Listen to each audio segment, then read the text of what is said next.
Today I want to talk about our financial markets.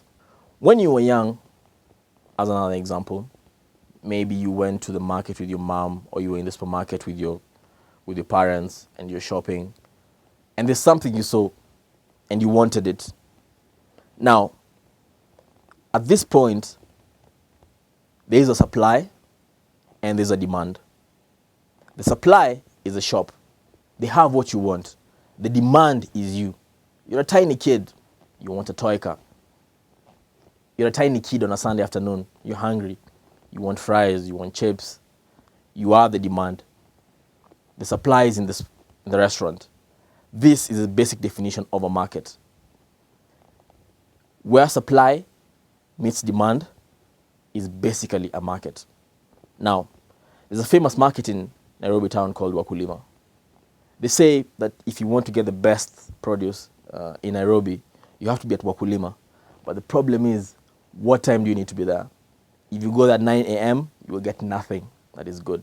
But if you go there early enough, quite early enough, they may get something that you may want. Fresh produce, the best vegetables, the juices of fruits.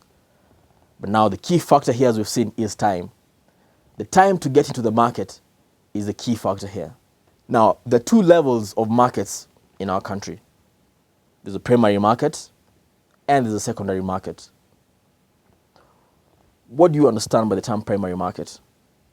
A primary market is a market where you go and buy something for the first time. Now, assuming you go to the farmer directly and they say, pick those for me. I need 10 of those. Now that is a primary market. Any asset you can buy for the very first time is what is called a primary market. As finally an example I'll give you is an IPO. What is an IPO? An IPO is when a company for the very first time issues its shares in the market. It's an initial public offering. I know this may sound a bit technical to many of our viewers, but it is a very simple concept.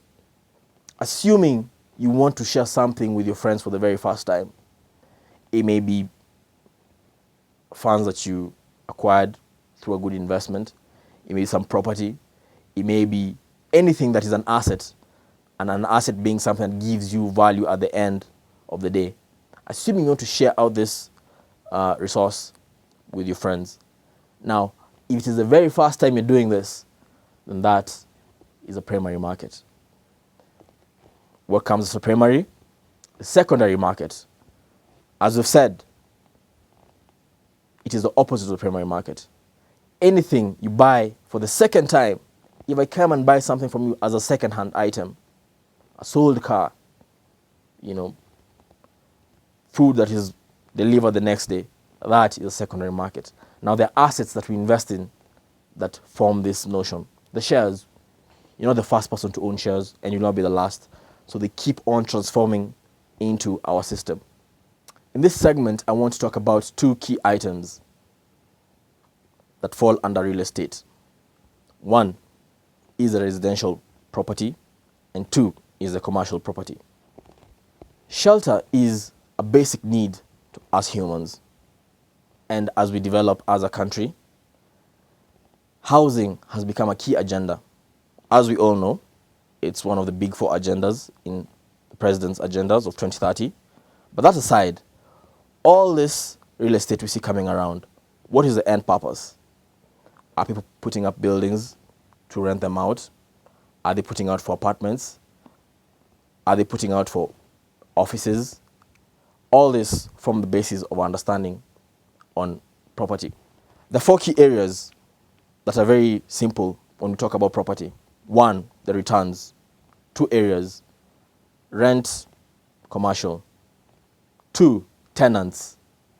Will they do their own repairs? Will you help them do their own repair? Will you help them with the repairs? Three, returns. These returns involve basic legal structures that can be defined later in other segments. And finally, we talk about location. Where property is very important. An acre of land in Upper Hill is not the same as an acre of land outside Nairobi. All these things are variant into our investment.